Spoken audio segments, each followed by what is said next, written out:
my attention. Over here, over here. Directing an audience's attention is paramount. It doesn't matter if it's a job interview, attracting a mate, or introducing a new synth line into your mix. Each instrument gets its own place in the frequency spectrum, in time, and in the panorama. In this video, we're going to explore 2 new sound design features which will give you the power to command attention. Stay tuned.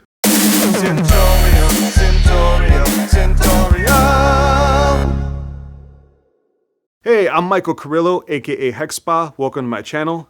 Thank you to my long-term subscribers. If you're new, visit the description for ways to make sure more content like this comes out, and click like and subscribe on your way there. The new features I'm talking about are the high and low pass filters. You might have heard of high pass filters from mixing, where you take out the bass of everything but the bass and the kick drum. This will help you free up headroom in your mix because low frequencies take up so much energy, so without the bass you can make the mids and highs even louder. It'll also help your subwoofer reproduce the frequencies that you want it to reproduce, because bass should by and large be monophonic. But there's no need to wait until the mix phase to shape your sounds. High pass filters, paradoxically, like the voice of God processors, can even make your basses sound more weighty. And this is due to this psychoacoustic effect of the turnover of any filter. Right there, you're going to have a more pronounced effect psychoacoustically, even if there's no resonance. Just the fact that your frequencies are dropping off a cliff at that point emphasizes that turnover frequency. So actually a high-pass filter can make your basses sound even heavier. Bandpass filters are like a combination of high-pass and low-pass filters. But in practice, which I'll show later, they're actually implemented a bit differently, almost like peak filters, where with low Q they have slope shoulders this way, and then with a high Q, they're almost like a dangling napkin. An example of using a bandpass filter would be background vocals. Background vocals very rarely have sub-bass. Even if you have a bass singer in the background, he's not going to have a lot of bass, that much sub-bass in his voice, so you're going to remove maybe up to 200 hertz. And the more high frequency content a sound has, the more present it sounds. So if you want something behind in the mix, further back, you take away the high frequencies. And that's what a low pass filter will help you do. So low pass plus high pass equals band pass. As far as synths go, any sound that isn't a bass or a lead will probably get some degree of band passing. If you haven't watched these easy synth programming videos, basically in the intro I try to sell you on this idea of learning these parameters. Then I give you a brief classroom lesson, which I just finished. Next, we're going to break down these new features in fine detail, and I'll do some mini challenges where I figure out these patches by ear using just that one parameter. And then towards the end, I'll do group patches, which are making use of all the parameters we've learned up until now, and I just figure out those patches by ear. If learning synth patches by ear sounds appealing to you, then visit the description and you'll find an affiliate link for Syntorial. Let's get into it. Hello, my friends. Today we're going to be talking about the high pass filter and whether or not this is a key tracking filter in this particular synth. I'm not sure. I know that Massive allows you to assign key tracking. We'll see if that comes up later. But if this is over your head, what I'm talking about is, until now we've covered the low pass filter. We know that much like a guitar tone knob, it turns down the frequencies. Your note stays the same that you play. You hear there's bass, and you hear there's a higher buzz. So the low-pass filter, as we know, removes the buzz until there's just the bass, and then it takes that away too. Okay? Because it passes the lows as we go. But the high-pass filter is the opposite. If we have the cutoff frequency knob turned all the way up, then all the sound has been removed from the bottom. It's like cutting the legs off.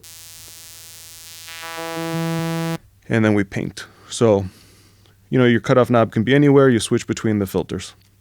All right? So, our full sound, an octave below middle C. So we have some bass to work with. You can hear that it progressively disappears. And you can add the bass back in. So what I meant about key tracking was, I know I haven't brought this up, but let's say you set your cutoff knob here. It's taken away this much bass, right? So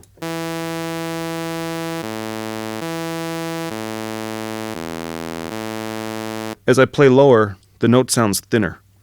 And the reason why is because the notes are going down, but the cutoff is right here. So it's passing through that turnover point. So we're losing more and more of the fundamental. Now, if it was key tracking, I would play this note, and the filter would be where it's supposed to be, but in terms of frequency, let's say it's 100 hertz, and then I play a perfect fifth down, then maybe it'll move down 25 hertz or whatever.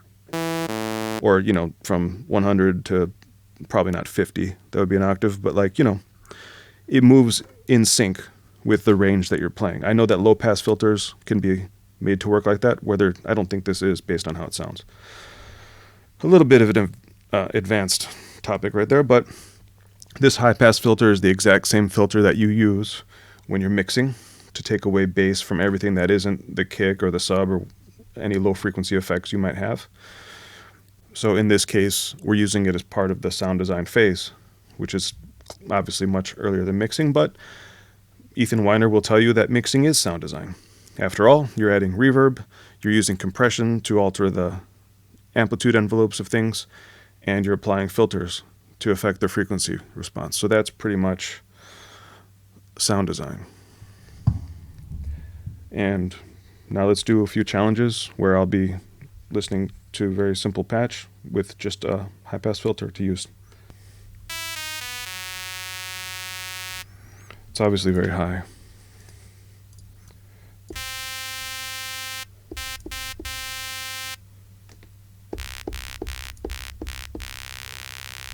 Let me turn my speakers up a little bit.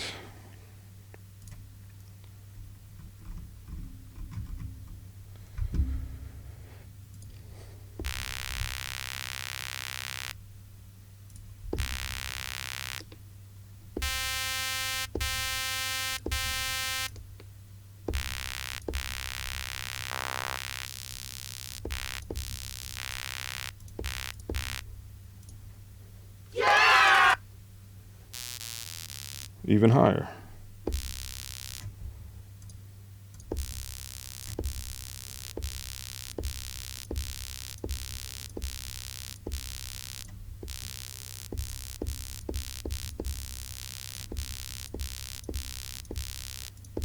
You can tell that these are quiet patches. They're not volume compensated at all. It's just, since you're removing so much, the volume's going to go down because there's just less energy in the sound. As you can tell by the sound of the cheers. All high-pass filter here.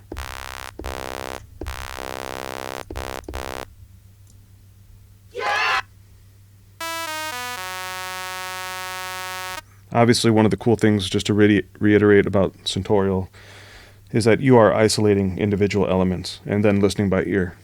So you can't get that from watching this video or any other video, so if you haven't downloaded the trial, go ahead and do that.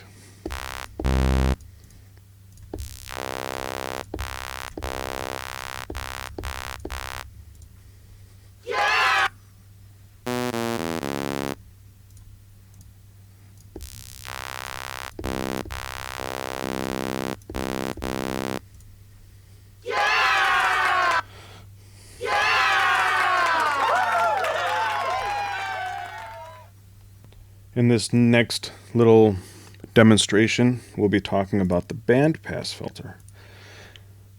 The bandpass filter is a mix of low-pass and high-pass filters. He should have put it in the middle, right? But no, there it is. A lot of synths have them. And like he was saying, right now, because the cutoff is all the way up, it's going to act like a high-pass filter. Because out over here it's clipping, like there's just no effect, there's just no frequencies. And besides, we're at the limit of the filter, the design. I mean, it's only going to go to 20 kilohertz or whatever, so right now it's basically just a high pass filter. But we come down, let me go back to the third octave. We hear bass coming in, but it's also getting darker, as if we have a low-pass filter on it. So Joe calls it the best of both worlds. Alternatively, it could be the worst of both, because now you don't have bass and you don't have any brightness. So why would you use this? Well, it's not really that crazy of a thought. Think about background vocals. They don't have sub bass, and they should be behind the lead instrument. So you want your lead instrument to have full range, as much as it wants. And it'll have high frequencies. But when things are further away, they have less high frequencies. So for that reason, you would use a low-pass filter. And because they don't have sub-bass, you use the high-pass filter. So what have you done? You've created a band pass, meaning it's just going to pass just a band. Not the high band, not the low band, but just a band as defined by your cutoff knob position. So use your ear. You can also use Analyzer, FFT, and figure out what position this cutoff knob is in and what frequency that relates to. So, but for now we're going to use our ear. Let's do the challenges.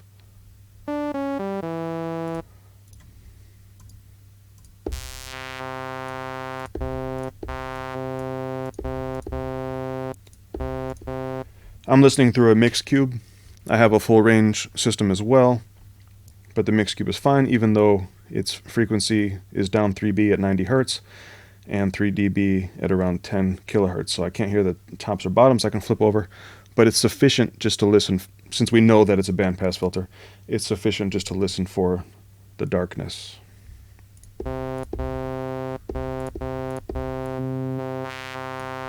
And I keep wanting to mention this, but for Centaurio, the values are quantized. They're almost like step knobs you'd find in some mastering gear, analog processing gear. And it just makes it easier to learn instead of being like, well, is it 52 or 51? No, none of that.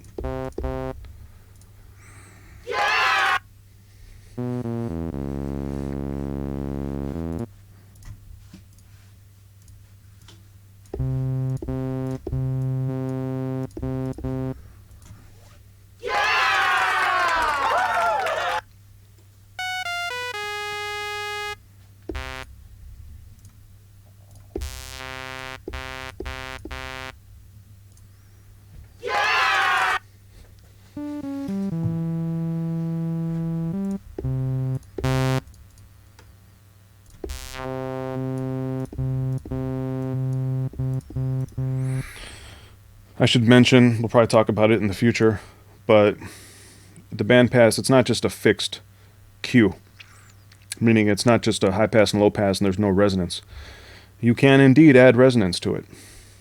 Yeah, and depending on how much, well, I haven't really looked at a bandpass. Well, pretty much how it works is the higher you raise it, the more the filter changes shape. When it's low, it's almost like you have rounded edges, and I think the more you bring it up, the more they turn into it's like a big peak. I'm not sure, but that is something to consider.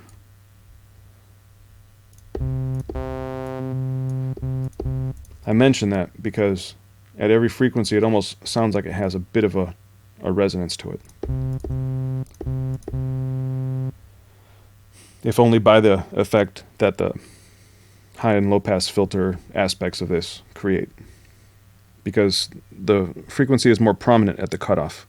You'll notice when you use filters. So I think that's how the Voice of God plugin works. It's actually a high pass filter, but it might be resonant, it might not be. But even if it isn't, at the cutoff, strangely, even though it's 3 dB down, it's accentuated, probably psychoacoustically.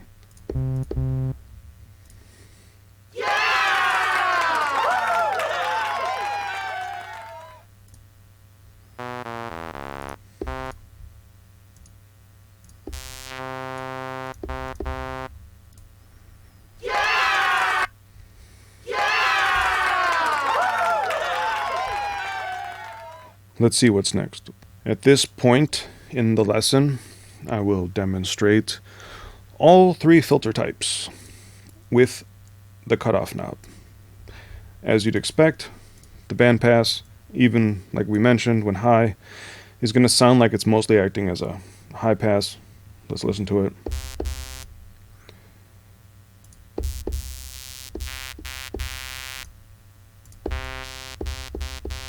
It's pretty close. Of course, we have to change the position, and I will check on the full range system. I must have mentioned it in one of the earlier lessons. Try to have several options when it comes to your monitoring. I use a mixed cube.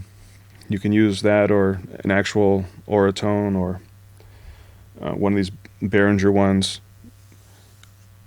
I also have a set of HS50s, which are just your standard white cone new generation Yamaha.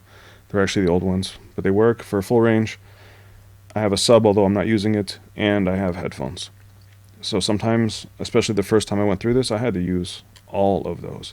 And I will probably check them as I do my group challenges later.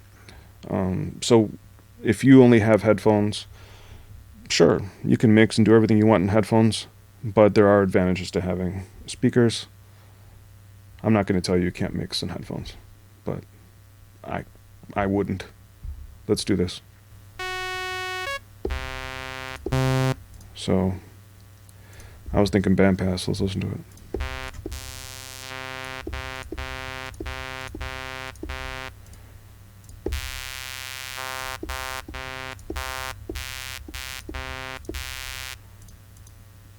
No, because there's some more bass in it.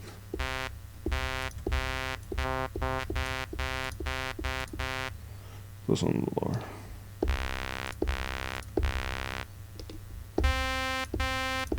Close. Yeah!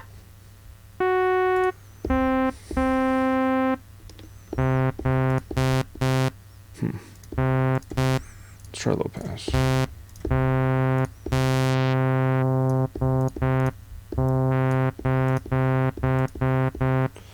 I'm hearing plenty of low end in that sound, so I don't think it would be a bandpass. But for the sake of learning something, why don't we try it? Let's try to make this patch sound like this patch with a bandpass filter.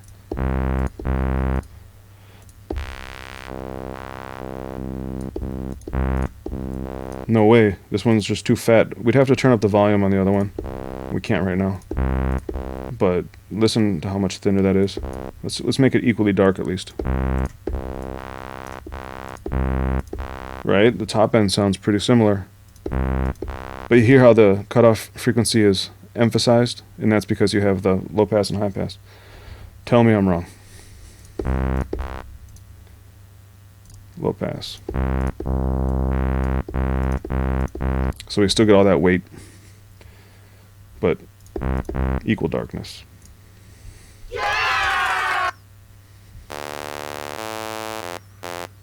I just think it's another bandpass filter.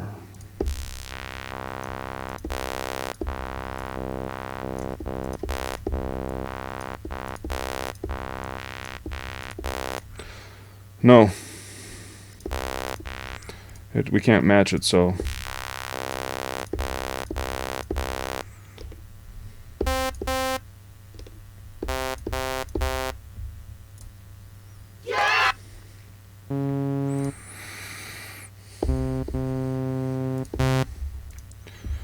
my initial impression was it was low pass. Let's hear it. Nope.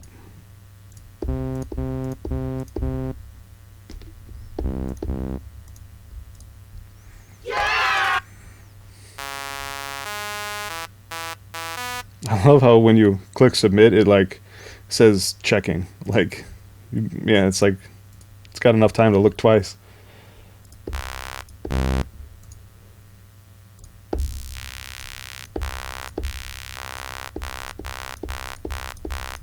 It's like a little bit of suspense. Watch. Did I get it right? Yeah. Okay. Low pass.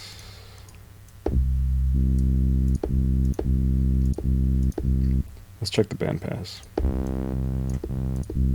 No way.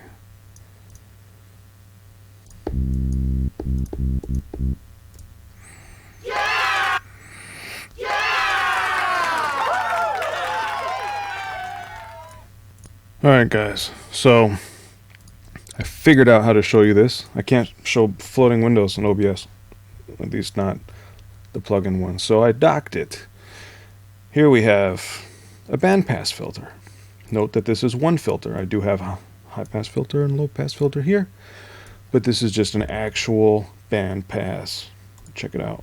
Oops. Bandpass, resonant. So it's active. It's at 350 hertz, and as we make it a higher Q, you can see that the shape changes. Here it's kind of like you'd expect, 6 dB per octave, sort of, and then here it's almost a linear slope, and then now it becomes this sort of curved the other way slope, whatever you'd call that.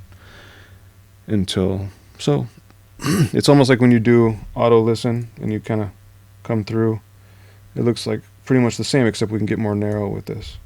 Here, well, we get pretty narrow at 20. And here. So whatever. There you go. That's how it works. I don't have any audio routed through this right now, but now you know how it looks. Now what we're going to do is use all 3 filters, the cutoff, but we've added resonance. So I've already showed you what resonance will do to a bandpass. It does a similar thing to a low pass and high pass. We've already covered resonance with a low pass. It just adds a little bump at the turnover, and it becomes more and more self-oscillating as you go. In fact, we could probably listen to it right now here. Doesn't matter what it looks like, right? But here we can listen for it. So let's get rid of some of the highs. Oops, my resonance already up. So here, just a dulling with no resonance. It's also not very exciting, but if we turn it all the way up, we can hear an overtone. And what that is just the resonance, because anything that has a high Q will ring, just like in a room. You have room resonances, they ring. So don't ask me to explain that. It's called a self-oscillating filter. We can hear a little bit of it, because anytime you have a peak, you get a little bit of a ring. Just how EQs work. And the more you turn it up, the more it's going to ring. We can hear that it also kind of smears the transient, right? That's your low pass.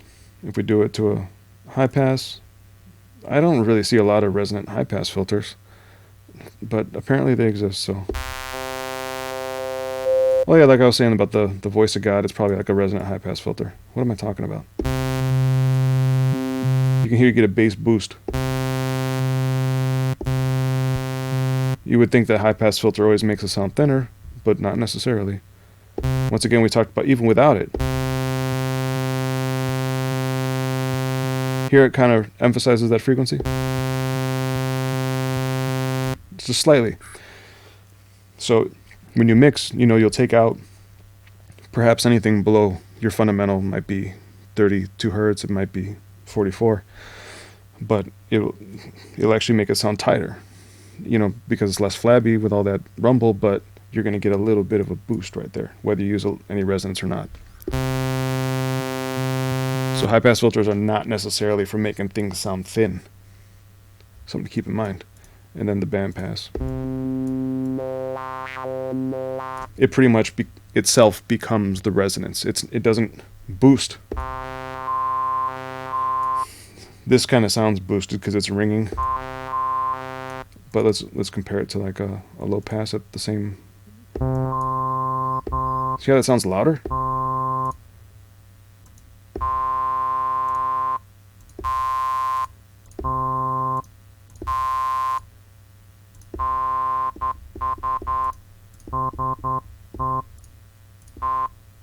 Well, I'd have to see how it's actually about the same. At least in the Melda one, it looked like there was no boost, right?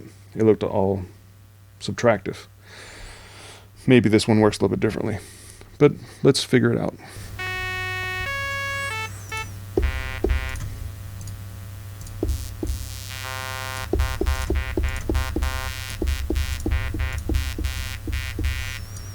I think we had a little bit of bass in there, right?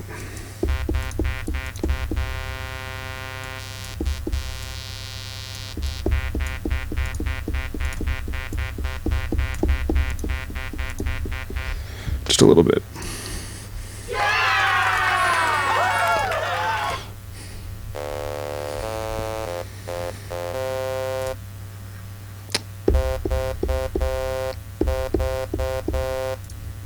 You never know till you try.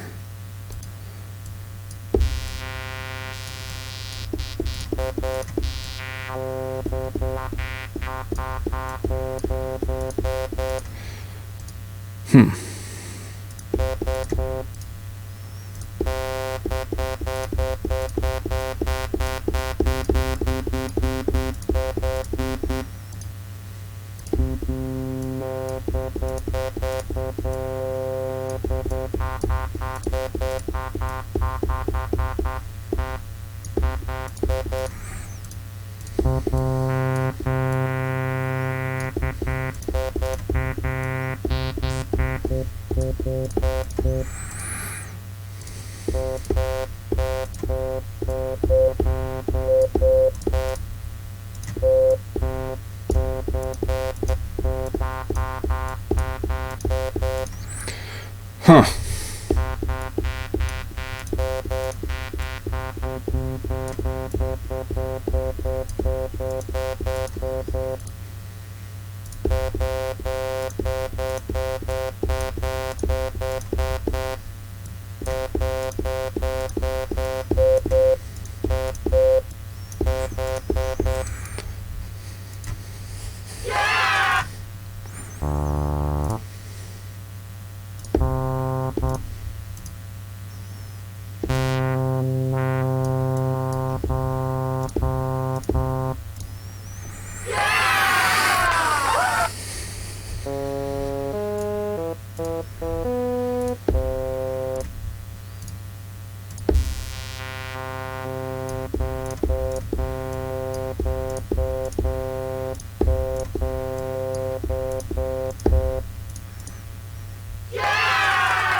Oh, quiz time. How does a high-pass filter affect sound as we turn up the cutoff knob from 0? It makes the sound rounder and darker? No. That's a low-pass filter. It makes the sound smaller and thinner? Yes. It makes it smaller and rounder? No, that would be a bandpass filter. And it makes the sound brighter and fatter. I mean, that sounds like a cool filter to have. That would be like a high shelf and a low shelf, or like almost like a notch filter or something, right? But it makes the sound smaller and thinner. If you want to use subjective language like that, you know, what does it do?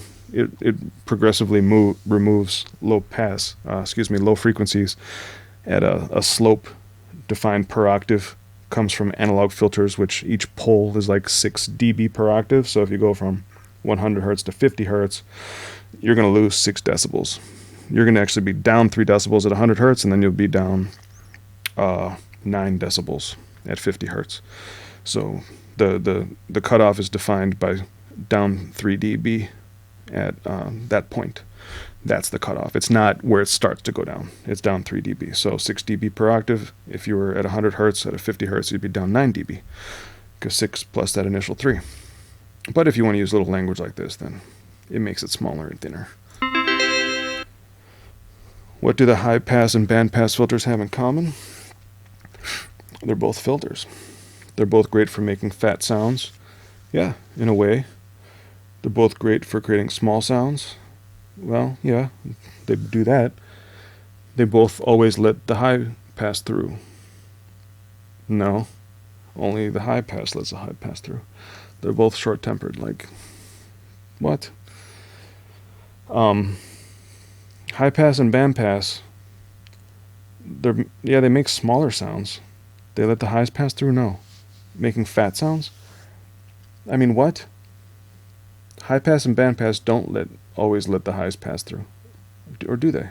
No. Because if you had a band pass all the way down, the highs aren't coming through. Making small sounds? I mean, they're going to be smaller. And fat sounds? I mean, no, definitely not. So it's kind of like a trick question. What's the difference between the high pass and band pass filters? High pass goes like this and band pass goes like that. High pass is always bright. Band pass can be round or bright. Yes. Band pass is always round. High pass can be round or bright. No. That's completely wrong. This would be low pass is always round, but then not even. Not if you turn it all the way off or all the way up to the maximum frequency. High pass can be round or bright. I don't even know what that means, man. Resonance only works on band pass. That's false. Resonance only works on high pass. That's false as well. So what's the difference between high pass and band pass? High pass is always bright. Band pass can be round or bright. What? Band pass is always round. High pass can be round or bright. Like, this doesn't even make sense. Resonance only, let's go by process of false. Resonance only works on band pass, false. Resonance only works on high pass, false. Band pass is always round. Not really. High pass can be round or bright. That's false, because a high pass really can't be round. It can be bright though. High pass is always bright.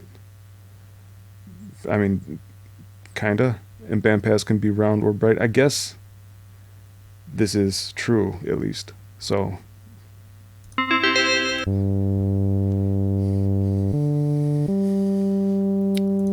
this sound's filter cutoff is set to the halfway point. What type of filter is it using? Well, I hear a lot of bass in that sound, and I don't hear a lot of highs, so therefore it must be a low pass filter. Okay, I definitely hear a lot of highs. I don't hear lows. But do I know for sure that that's band pass? No. In fact, I initially thought that it was high pass. Now I'm just confused. In fact, let me switch my speakers. It's a pretty bright sound, huh? But I mean, it's like I don't have anything to reference that to, so I'm gonna have to, let me listen on headphones. I'm just not that sensitive to high frequencies. Let me listen. Okay, that has to be a high pass filter, man. Indeed it is. And here, I mean, it's a lot more obvious. It's much darker and not bassy. So band pass. When using a high pass filter, where does the resonance bump the sound? Near the bottom. Using a low pass filter, where does the resonance bump the sound? At the top. When we speak about this, we're talking about, okay, flat frequency response. Whoosh. Okay, that's a low pass filter. Here we got flat frequency, flat, whoosh, high pass filter. So when we talk about the bottom, it's like here. So low pass filter, it's sloping this way, so the bump would be there, and that would be near the top, quote unquote. I mean, you gotta understand, this is for people who are brand new to this kind of thing. So some of this language is like conventional language. It's not technical language. As you go, I would encourage you, despite learning from Syntorial, to actually study the more like technical approach. Learn those things. It's just good to be conversant in both modes. When using a bandpass filter, Where does the resonance bump the sound? In the middle.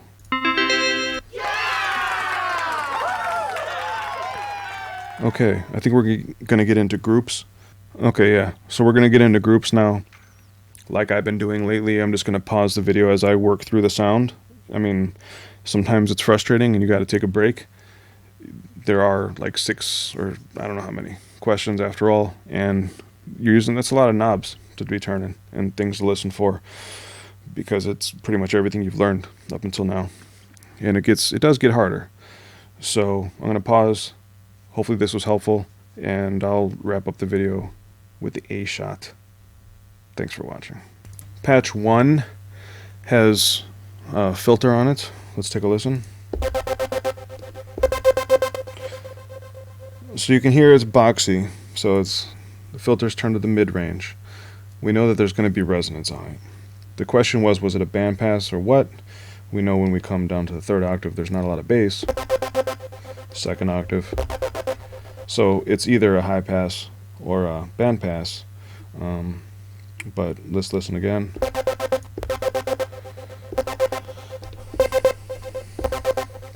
It ended up being a high pass. So I had to use the stereo speakers because there's spread. There's some kind of like doubling and detuning happening. So indeed, we did. We're on the saw wave. I did experiment with pulse waves and square waves. That was not the answer. There's no sub. The start button is on. Yeah, we're in sawtooth. Like I said, I tried pulse, and the semi on the 2nd oscillator is up 1 octave, which you can kind of hear. But it was confusing because if you turn the resonance, let's turn it just here. Hear how it kind of already adds another note to it, but then here we get even more. And strangely, when you turn the cutoff higher, the resonance up, the sound almost gets darker. But does it really? I think it's just that the resonance of the resonance basically is just overshadowing the high frequencies. There's no filter envelope, although I did try. Amp envelope is just immediate attack with this tiny little bit of release. It's default. The LFO is a square, full amount at 16th notes, dedicated to or assigned to the volume, which is for it's the amplitude really, but yeah, the volume knob. I guess it would be an amp, right? The LFO would be assigned to amplitude, but I guess in this case it's actual volume knob. No problem. It's monophonic. Okay, I play another note, just bouncing back in between each other. No portamento, no glide. There's no envelope to speak of, so it's irrelevant if it's in legato mode for this synth. And what else is there? Obviously no sync, it's just a basic. And then the unison is at 4. Now here's something interesting. Let's listen to this sound. Listen on stereo speakers. Even though the LFO is set to 16th notes, it like bump, bump, bump, bump, bump, bump, bump, bump. Listen, there's like a resonant attack. You hear it start to develop in the middle? Your ears kind of got to pick up on it, but it's like dum, dum, dum, dum, but an octave up. Bump, bump, bump, bump, bump. It's kind of cool. But then if you turn the detune on the unison higher,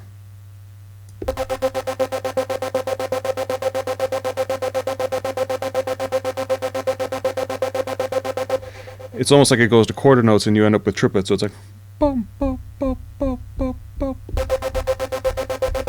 bum, bum, bum, bum. But that's not the rhythm that we're supposed to have. We're supposed to have this one.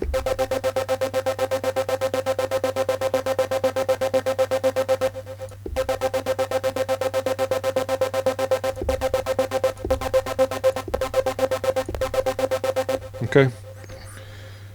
No chorus. I did try that, and obviously there's delay.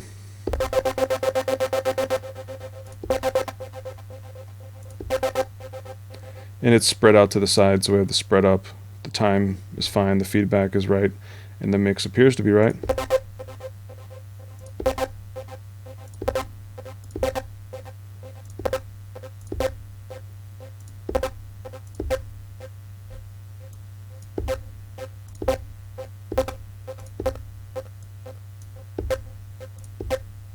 Yeah, I think that's right. So I think this is it. Let's get a hint. And it is.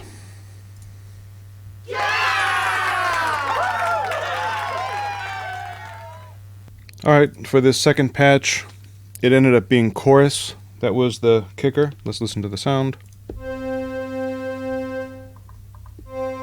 You can hear that it's wide and it's moving.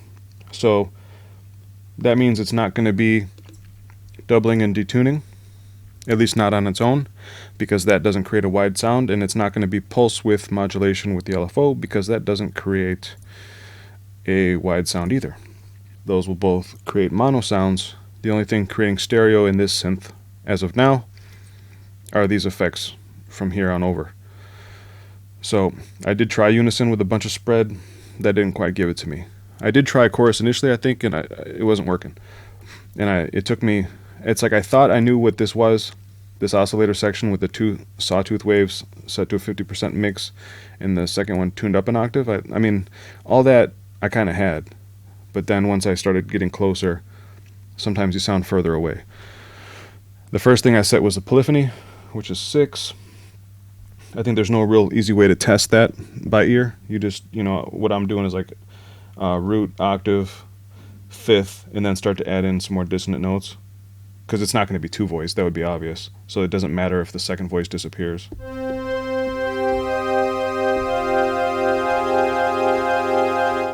So 1, 2, 3, 4.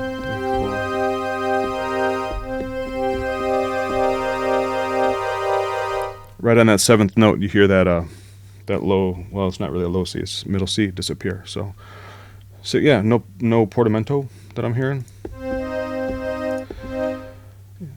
And what else? The volume. I think the volume is matched. What else do we change? Just the cutoff down in the middle with the band pass. That's what matched. There's no resonance. So let's get a hint. That's the patch.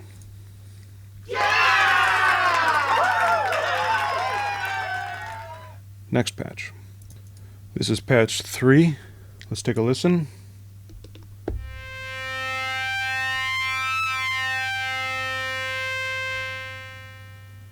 First thing I noticed was that it's a sync patch, oscillator sync, so we're only hearing one oscillator. You may also notice that it's not wide, it's narrow, so we don't have any chorus, we don't have any reverb, we don't have any delay or unison.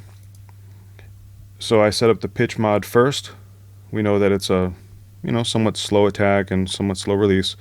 I tried cranking it up and it's too much. So we set up our sync. Remember to put the semi at 9. I don't remember what it is for the if we use LFO. I think it was 19. In any case, set it up to 9.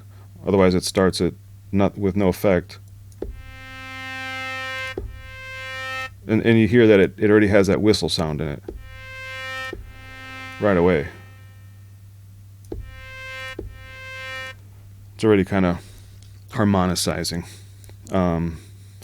itself, whatever. So monophonic, mod envelope, band pass with the cutoff set to about 2 o'clock. Obviously, with no resonance, we're not quite getting the edge of the filter.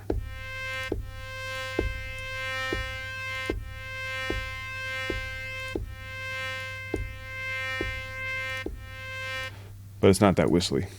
And I didn't hear any filter movement, so no envelope and no LFO on the filter, just left as was. You'll also notice that the sound is fading in and out. But if you hold it the whole time, it doesn't decrease in level. Although setting the volume envelope and the amp envelope was a little tricky here, but the whole giveaway was how loud it gets during the attack phase.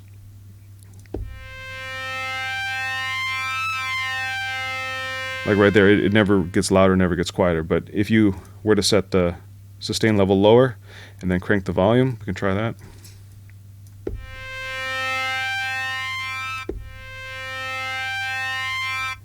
Maybe that's not as obvious. Let's go a little more.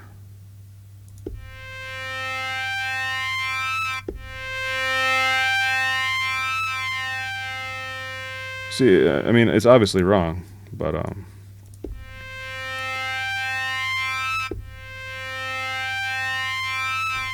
when you're figuring it out and trying to piece everything together, you got to make sure it's right. So that is what I think the patch is. None of this. 3 voices of polyphony. Let's listen for that one more time. You hear on that 4th note, the C drops out. So let's get a hint, and that is correct.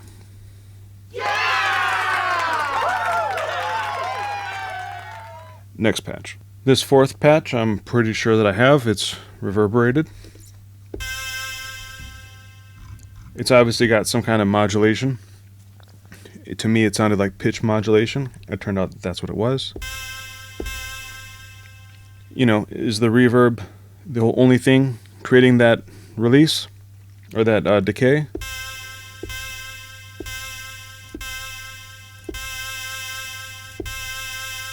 It's a release, and the answer is no. The reverb is up pretty high, not quite 50%, and the room is pretty big. You just have to go through the peculiarities of this reverb to find those values. No unison. All the stereo information is created by the reverb.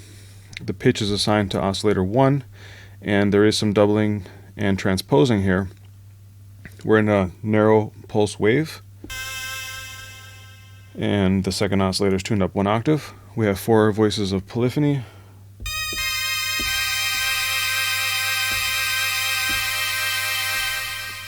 Right there, that 5th note cuts out that high E flat. And no portamento, no filter movement. Like I said, just a little bit of an amp release, and the pitch amount turned down and the rate turned up. Nothing else. What else is there to say about this patch?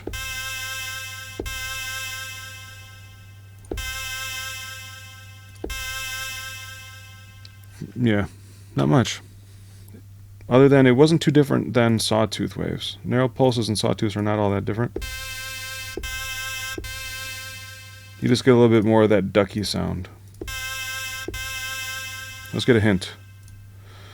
Fabulous.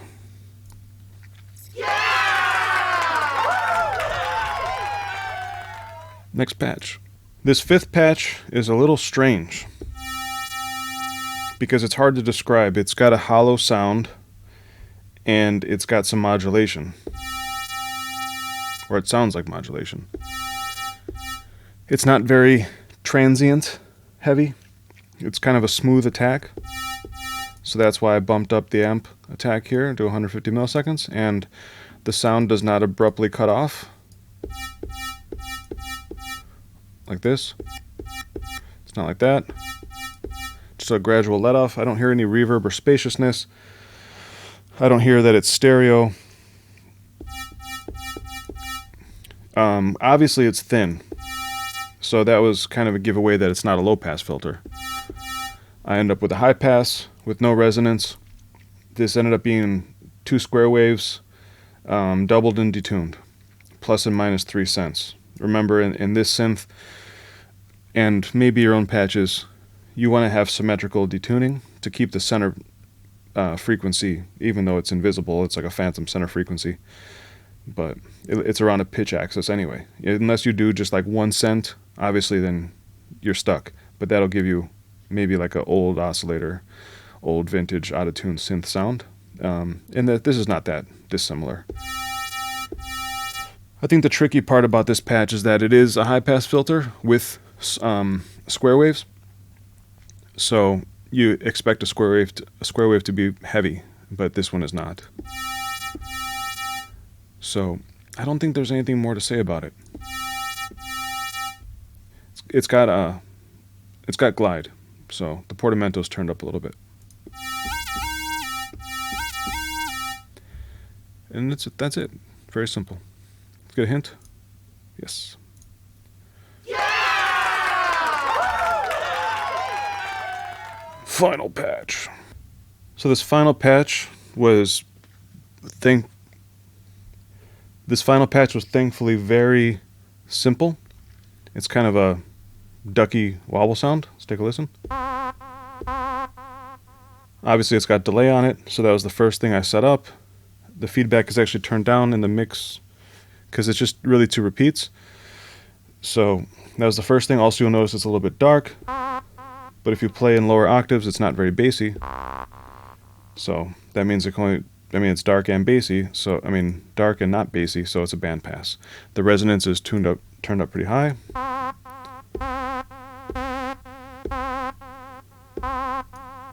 But not too high.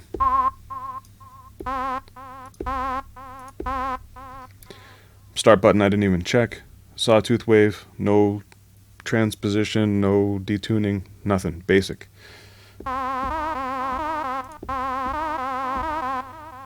Just your standard legato triller, which is default on this synth. And obviously the pitch is an LFO halfway with the rate turned up. I had to adjust the volume a little bit. But that's it. So let's get a hint. Yes.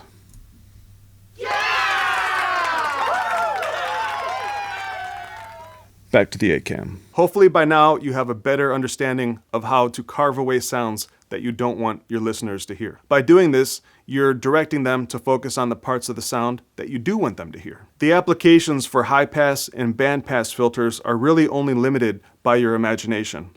So take some of the synth patches that you've designed up until now and flip the filter from low pass to high pass or band pass and try to hone in on different parts of the sound that you hadn't yet considered. If you're enjoying these videos, be sure to share them with your synth friends and like and subscribe.